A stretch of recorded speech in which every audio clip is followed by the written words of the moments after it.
The HOA tried to steal my grandfather's land for a resort, but I laid a legal trap they never saw coming, and oh, did they fall for it. The morning sun warmed my porch as I reached into the mailbox, expecting nothing more than bills and junk flyers. But tucked among the usual stack was a crisp white envelope embossed with gold letters, Maple Ridge, HOA. My heart sank before I even opened it. I'd seen those envelopes before, and they never brought good news. I opened it, and the paper sliced my finger, a tiny cut, but the sting matched what I felt when I read the words inside. After review of community boundaries, your back acre has been reclassified as common property under HOA oversight. I read it again, then a third time. My hands trembled. That acre was my grandfather's. He cleared it with his bare hands. I learned to fish on that land, planted trees with my dad, and buried my dog Rusty under the old oak there. And now they were telling me it didn't belong to me? The disbelief turned to anger as I stood there in my slippers, clutching a letter that claimed to erase over 70 years of family legacy with the flick of a pen. I stormed back inside, grabbed the manila folder where I kept my deed, and sure enough, it showed the full boundary, including that acre. I didn't even change clothes. I marched straight to Eleanor Winter's house, the new HOA president. She was in yoga pants and a designer hoodie when she opened the door, mid-sip from her green smoothie. Her polished smile barely hid her irritation. "David," she said, like my name tasted sour in her mouth. "Can I help you?" I held up the letter. "Is this some kind of joke?" Her smile grew colder. "No joke. Our updated survey showed your grandfather's hand-drawn maps were incorrect. The board voted last night, unanimously." "Without even telling me?" I said, struggling to stay calm. "The bylaws don't require notification for corrections," she replied, brushing imaginary lint from her sleeve. "Besides, the board has big plans. A resort-style pool, cocktail bar, and lap lanes for everyone to enjoy. It's going to elevate the whole neighborhood." "But it's my land," I snapped. "Was," she corrected. That was the moment everything shifted. I saw it in her eyes. This wasn't a misunderstanding. It was a power grab. She wasn't just building a pool. She was building a legacy for herself, and she was using my land to do it. I walked home in a daze, the music from the Morgans' pool party pounding through the fence like a war drum. As laughter echoed from my stolen acre, something inside me hardened. They thought I'd just roll over. They didn't know the land meant more to me than square footage. It was family, it was memory, it was mine. And I was about to remind them of that, in the hardest way possible. The morning after the letter arrived, I tried to gather my thoughts over a pot of black coffee, but all I could hear was the booming bass from the Morgans' backyard.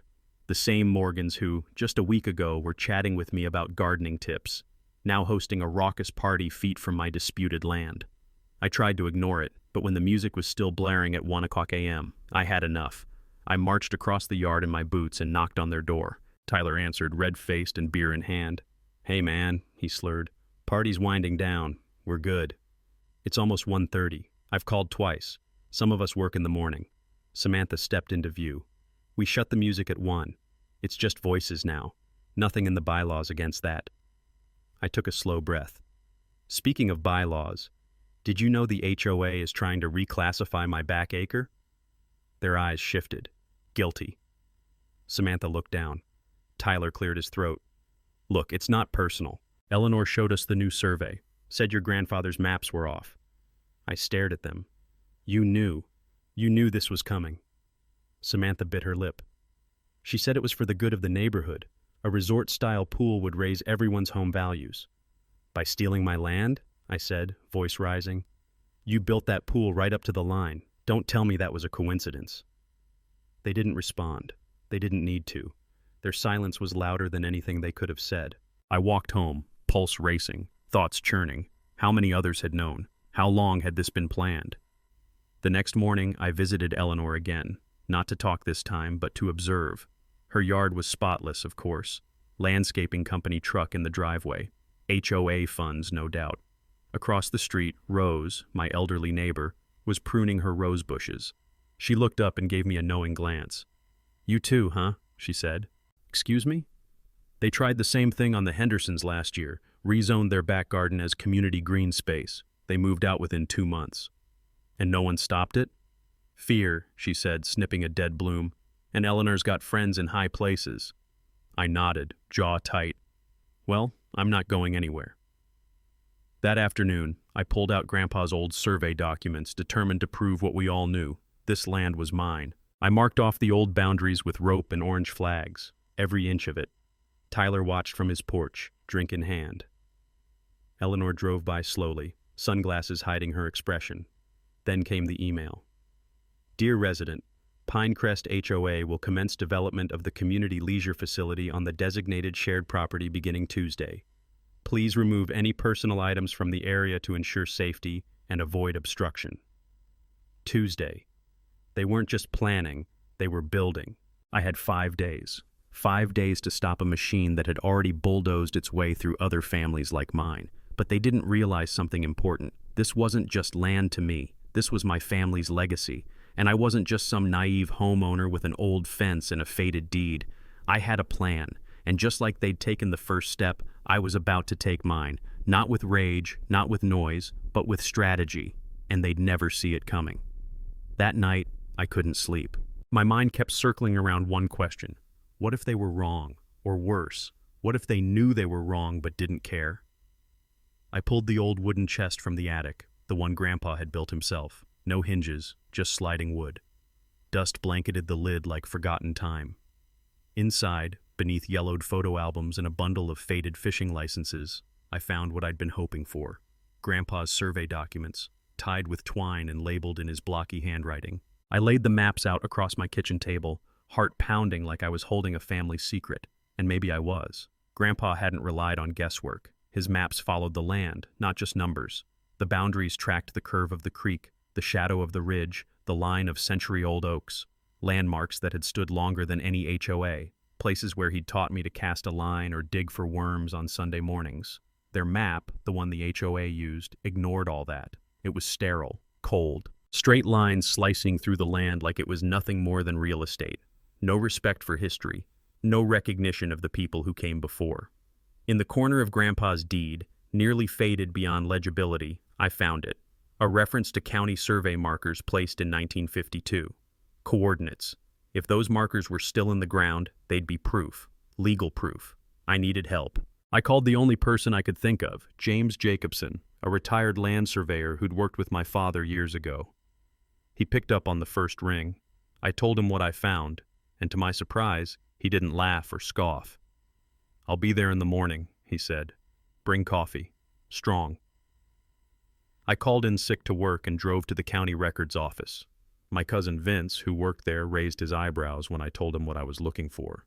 Another HOA boundary dispute, he muttered, flipping through dusty cabinets. They've been pulling stunts like this more and more. Then he stopped. Here, 1952.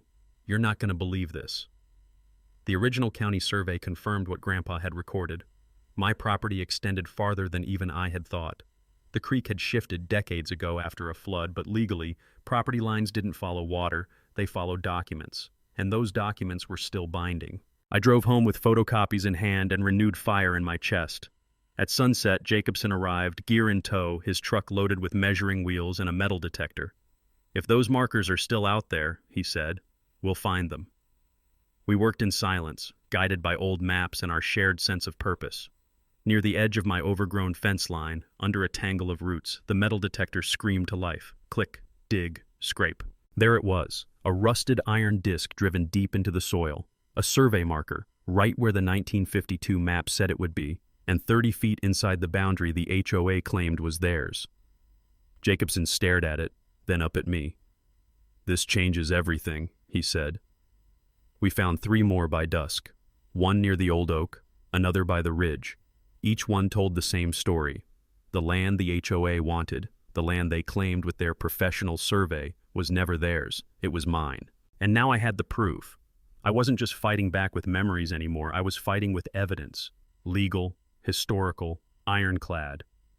Tomorrow I'd let them lay their foundation stakes and spray paint tiki bar outlines on my soil.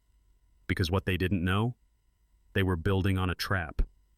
The next morning brought more than just dew and bird calls. It brought a feeling I hadn't had in a long time, momentum. And this time, I wasn't just relying on hope. I had survey markers, I had documents, and I had Jacobson's expert verification.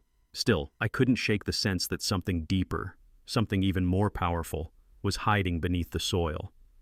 As Jacobson and I reviewed the property again, he knelt beside the ridge that curved around the back acre. "You know," he said, brushing his fingers across the rocky ground, "I've seen this kind of terrain before. This ridge, it's mentioned in some old geological surveys from the 1950s. There were no Native American sites all around this part of the state." I blinked. "You mean like artifacts? Arrowheads, pottery, sometimes even burial grounds," he replied, standing slowly. "If anything like that turns up, they can't build here. Not a swing set, not a fire pit, nothing." The memory of Grandpa's stories came flooding back, about finding broken bits of stone tools, even a curved clay bowl once. I'd thought it was just folklore, tales told to pass down pride in the land. But what if it wasn't? That afternoon I drove to the local historical society. Maria, the director, recognized my last name before I could even speak. "You're Jackson's grandson," she said warmly, motioning me in. "He donated a small box of artifacts to us years ago, claimed he found them on the land, but we never cataloged them fully." My breath caught. Maria pulled out a box from the back room, lifting the lid with gentle reverence. Inside lay a handful of arrowheads, pottery shards, and hand-carved stone tools, aged and darkened by time. "These are real," she whispered, "and rare." "What does this mean legally?" I asked. Maria looked up, eyes sharp with experience. "If verified by a state archaeologist, your land qualifies for a historical preservation designation. No construction, no modification, no resort." The weight of her words sank in like sun on wet ground. Not only could I stop the HOA's plan, I could protect the land forever. Back home, I found Rose, my elderly neighbor, on her porch with binoculars around her neck and a camera in hand. "They were back again," she said, nodding toward my field. "Spray painting the soil, taking measurements, acting like it was already theirs." I told her what Maria had said, what we'd discovered. Rose's eyes lit up like the sun breaking through a storm. "I knew it," she whispered. "They don't know what they're digging into." Before heading in, she handed me a flash drive. Time-lapse footage from my porch cam captures every moment of them trespassing, date and time-stamped. That evening, as I reviewed the footage and labeled documents, my phone buzzed. It was a mistaken text, likely meant for a contractor. "Meeting tomorrow 7 a.m., Eleanor's house. Mark final placements for pool and cabanas. Don't tell David." My heart pounded. They weren't waiting for Tuesday like the letter had said. They were coming tomorrow. I called Jacobson. "We need to flag everything. First light." The next morning, before the sun had risen above the treetops, we hammered bright orange stakes into the soil. Everyone placed precisely according to the 1952 survey, and everyone slicing through the area Eleanor planned to call Pinecrest Resort. But the biggest surprise came just after 8 o'clock a.m. when Jacobson's detector went off with a loud beep, this time not at a corner marker, but in a spot he hadn't expected. We dug carefully, and to our amazement, unearthed more artifacts. Tiny beads, a carved pendant, something ceremonial. He stared in awe. "This isn't just some scattered debris. This might be a burial site." I called Maria immediately. She connected us to a state archaeologist who promised to review the site that week and place a preliminary development freeze on the property. The timing couldn't have been more perfect. As I hung up, Eleanor's SUV rolled by slowly, her window down, sunglasses hiding her expression. She had no idea that her blueprint now crossed into protected history. She wasn't just building on stolen land, she was building on sacred ground. This wasn't just about land anymore, it was about memory. It was about truth. And it was about time someone reminded the HOA that real power doesn't come from bylaws. It comes from legacy. The deeper I dug, the more the picture became painfully clear. This wasn't just a community dispute. It was a well-orchestrated land grab, and my back acre was just one square in a much larger board game. It all began to unravel with a single phone call from Vince, my cousin at the county records office. "David," he said, his voice low, "you won't believe what I just found. Eleanor Winters isn't just HOA president. Her husband is the CFO at a company called Lakeside Development Group." I stood frozen in my kitchen. "She and her board pals filed a set of development plans 2 months ago," he continued. "Vacation rentals, golf cart paths, a luxury wellness spa, all labeled as Phase 2 expansion for a community resort." I swallowed hard. "And it includes my land?" "It includes a lot of land. Yours, Rose's, even the West Side Greenbelt. They submitted a residential realignment proposal to the city's planning board, says it's all under HOA jurisdiction. My chest tightened. This wasn't about a pool anymore. It was about transforming the neighborhood into a commercial resort, and they were steamrolling every obstacle in their way, including elderly residents, decades-old homes, and historic land. I immediately called Maria from the Historical Society. "They're planning to rezone the area?" she asked, shocked. "That would completely bypass preservation laws." "That's their game," I said. "Reclassify the land before we can finish our archaeological review." Maria paused. "We need to move faster. I'll call the State Department today and request an emergency cultural significance hold." Meanwhile, Jacobson and I reviewed the survey documents again. Every line, every permit, every revision. "Look at this," he said, pointing to a permit for Tyler Morgan's deck, filed one day after the HOA's internal boundary change, before they even sent you the letter. "So they already knew," I said. "They built on my land on purpose." "Worse," Jacobson replied grimly. "These permits were expedited through someone in city zoning. Eleanor's name shows up in the approval notes. It was a tangled web. Eleanor's HOA role gave her authority, her husband's corporate position gave her incentive, and her city connections gave her speed. But what she didn't count on was neighbors watching." That night, Rose knocked on my door carrying a manila envelope and a determined look. "I've been keeping tabs," she said. "Every HOA board vote, every special assessment, every shady move they've made." Inside the envelope were handwritten notes, photos, even emails she'd been blind copied on over the years. "They tried this before," she said quietly. "Back in '89, they tried to seize land from the Hendersons under the guise of community improvement. And guess who benefited back then, too?"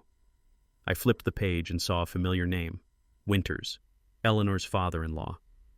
"This is a family tradition," I muttered. "Exploiting neighbors, hiding behind the HOA, and flipping property for profit." Fueled by anger and armed with evidence, I spent the next day compiling a full report, maps, timelines, property deeds, meeting minutes, and photos. Then, something unexpected happened. Tyler Morgan, the smug neighbor who partied on my land and built a deck over my roses, showed up at my door. He looked different, humbled, nervous. "I need to talk," he said, avoiding eye contact. We didn't know how far Eleanor would go. She promised us our property value would double, that we'd be part of something big. Then this morning we got our new property tax assessment. "And?" I asked. "It went up 40%. The county said it's because of the new improvements we didn't report." He looked me in the eyes. "Eleanor threw us under the bus." He handed me a USB drive. "What's this?" "Emails, meeting recordings. She planned this for months, pushed the board to fast-track the reclassification, created fake HOA violation records to force older residents out, even drafted a fake historical report to delay your preservation filing." My stomach turned. "And you were helping her?" He nodded, ashamed. "Until we weren't. My wife found out our kids' college savings might go toward legal fees now. We're done." That night, I uploaded the files and sent them to the State Preservation Office, my lawyer, and a local news reporter who had been investigating HOA corruption. By the time I turned off my computer, the community was already buzzing. Neighbors were texting each other. Rose had posted a discreet message in the HOA forum. "Ask what's really behind the pool." And tomorrow, at the emergency HOA meeting, I wasn't just showing up with survey flags and stories. I was showing up with proof. Let's see how Eleanor smiled when her empire started to crack. Just when I thought I had seen the worst of Eleanor's tactics, they turned on the pressure. Not with paperwork this time, but with intimidation, vandalism, and fear. It began 2 nights after Tyler handed me the USB drive. At exactly 3:00 a.m., my backyard lit up like a stadium. Blinding construction lights had been mounted on the Morgan's deck, aimed straight at my house. The glow poured through every window, erasing every shadow, denying me even the dignity of sleep. I stepped out onto my porch, shielding my eyes. I could see figures moving behind the glare, dragging something near the boundary flags Jacobson and I had placed. I grabbed my phone and hit record. My hands trembled, not just with anger, but with a growing sense of dread. They weren't just fighting me anymore. They were trying to break me. At dawn, I walked the perimeter of my property. Several of the historical marker flags had been removed, trampled, or stolen entirely. Deep tire tracks scarred the grass, leading right up to my grandmother's old rose garden. Then I saw it, spray-painted in red across the side of my barn. "Liar, land thief." I stood there, numb, staring at the slur dripping down the side of the structure my grandfather had built with his bare hands. It wasn't just vandalism. It was a warning. Rose was the first to arrive. "I saw movement on my camera," she said, walking over in her robe. "They were here around 2:45. She paused when she saw the graffiti. "Oh, David." I took a slow breath and snapped photos. "Let them come. We document everything." That afternoon, I received a knock at the door. It was Eleanor, flanked by HOA attorney Peterson and two unfamiliar men in suits. "We're here to negotiate," she said coolly. I crossed my arms. "On my porch, in the open." Peterson stepped forward. "We're prepared to drop all current violation notices if you agree to waive your preservation filing." I blinked. "You mean the one the county already accepted?" "That was premature," he replied. "And if you pursue this, Eleanor has connections that can make things very uncomfortable for you." Eleanor's smile widened slightly.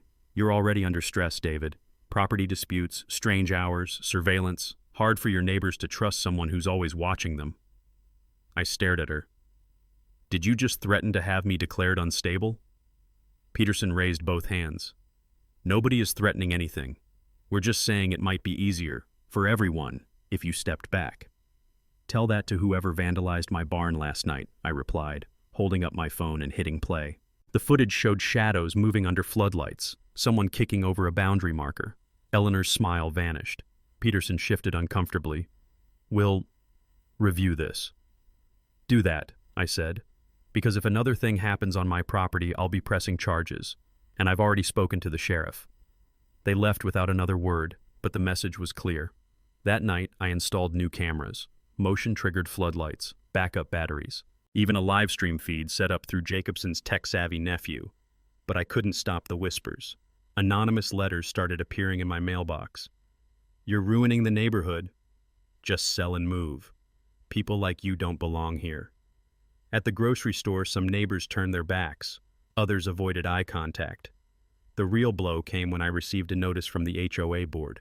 I was being fined $10,000 for unauthorized excavation and historical hoaxing. "Historical hoaxing?" I laughed bitterly, showing the notice to Rose.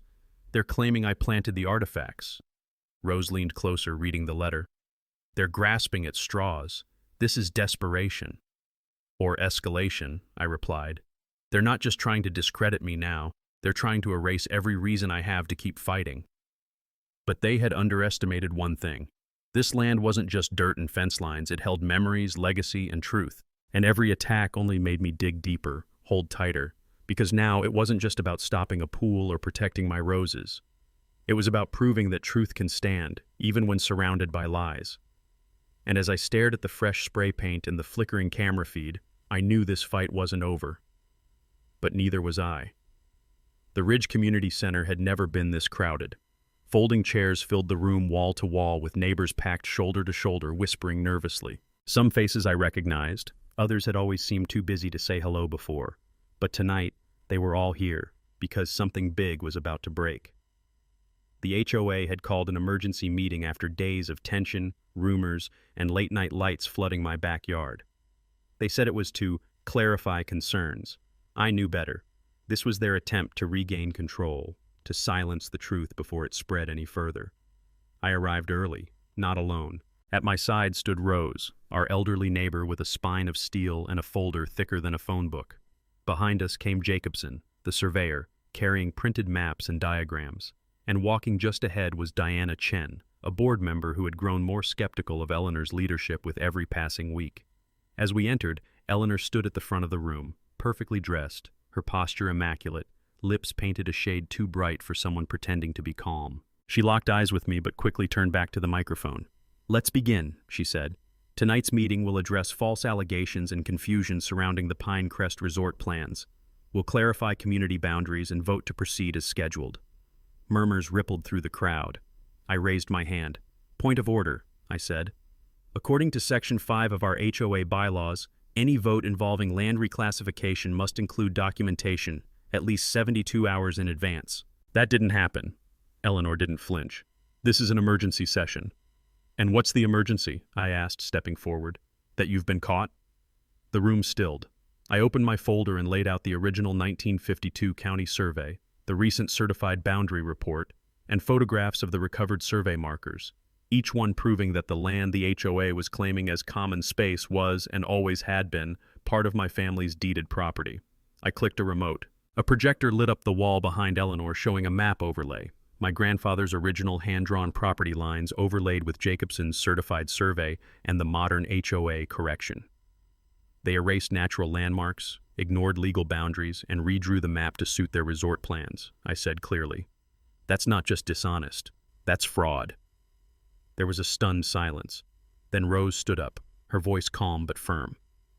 I served on the first HOA board 30 years ago. I helped file the original boundaries with the state, and I have the meeting minutes to prove it. She held up her stack of documents. That land isn't theirs to give away, and it certainly isn't theirs to build on. Gasps and whispers rippled across the room. I saw neighbors nudging each other, wide-eyed.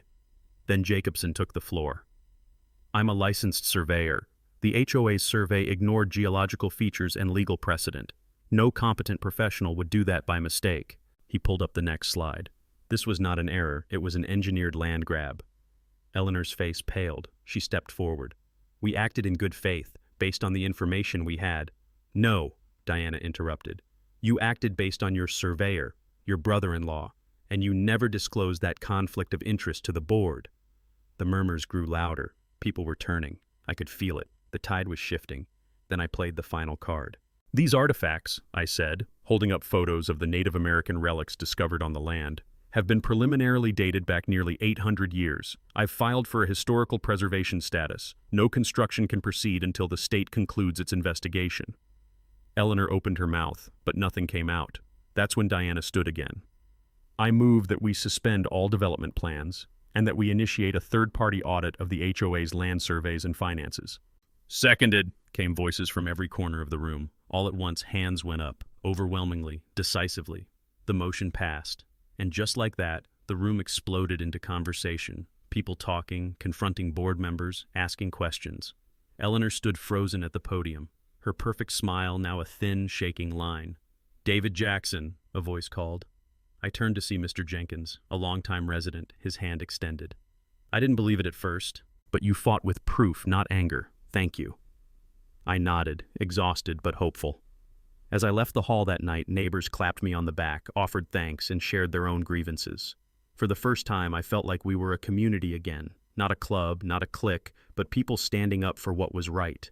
And though the battle wasn't over, the truth was finally in the open, and once it's out, it can't be buried again. The morning after the HOA meeting, the neighborhood felt different. The air was still, almost reverent. People nodded as they passed me, some with quiet smiles, others with long overdue apologies. It wasn't celebration, it was recognition. The kind you earn not with loud victories, but with unshakable truth. Within days, the ripple effects of that night spread far beyond my little back acre. The resort project was suspended indefinitely, pending a full legal investigation. Eleanor resigned from the board under pressure from residents, and her developer connections, once whispered in corners, were now public knowledge, scrutinized by both the HOA's attorney and county officials. But for me, the real victory wasn't just the land being saved. It was what the land now represented. My grandfather always said the soil remembers. Every stone you turn, every tree you plant, it all tells a story. And after months of battles, lies, threats, and buried documents, the truth finally took root. Thanks to the verified historical artifacts we uncovered, my family's land had now been officially declared a protected archaeological site. That meant no construction, no development, no vacation rentals or luxury cabanas, just untouched land, forever. A few neighbors gathered to help me post the new boundary signs, the ones issued by the State Historical Society. As we staked them into the soil, Mrs. Garcia teared up. You didn't just save your property, she said. You protected something for all of us. And she was right. The board, under new leadership, quickly passed a motion to create a property rights committee so no other homeowner would ever face what I did. Grace, our 78-year-old neighbor and part-time historian, was voted vice chair. I was appointed to lead. Meanwhile, the noise ordinance was updated. The pool parties that once rattled my windows past midnight? Gone. Respect had returned to Ridge community, not because it was demanded, but because it was earned. The Morgan family, who once stood behind Eleanor, came by one afternoon with a plate of homemade cookies. Tyler sheepishly apologized for siding with the wrong people. We got caught up in the promise of something shiny, he admitted. Didn't realize what we were giving up. I accepted their apology, because that's what neighbors do when they remember their neighbors. Even the local news picked up the story, not just for the drama, but for the message. Sometimes, the smallest battles, over fences, maps, or a forgotten creek, are the ones that shape the character of a community. And the land? It's thriving. Wildflowers bloom where construction tape once hung. The old oak tree near the ridge, once destined to be bulldozed, now bears a wooden bench beneath it, donated by neighbors in my grandfather's honor. Kids ride their bikes past it on weekends, their parents waving as they pass. There's a peace here now, not because we avoided conflict, but because we faced it head-on. And in doing so, we reminded each other that property isn't just real estate. It's memory, it's history, it's home. As I stood at the edge of my field one evening, watching the sun dip behind the hills, I thought of all that had happened. What started with a letter, meant to take something from me, ended with something far greater being returned. Community, voice, legacy. That's the thing about land that's been cared for across generations.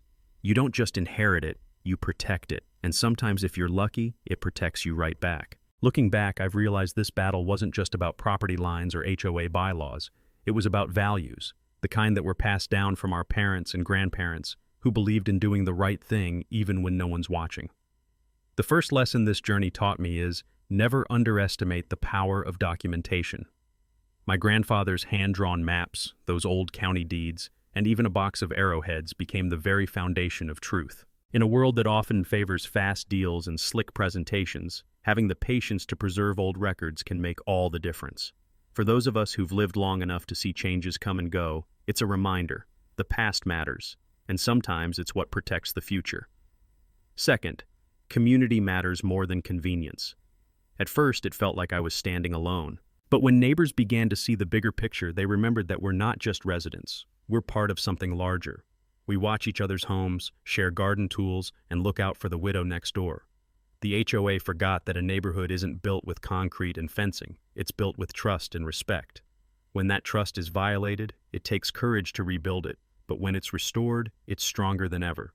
Another lesson? Bullies thrive in silence. The tactics used by Eleanor and her board weren't new, just louder and more coordinated.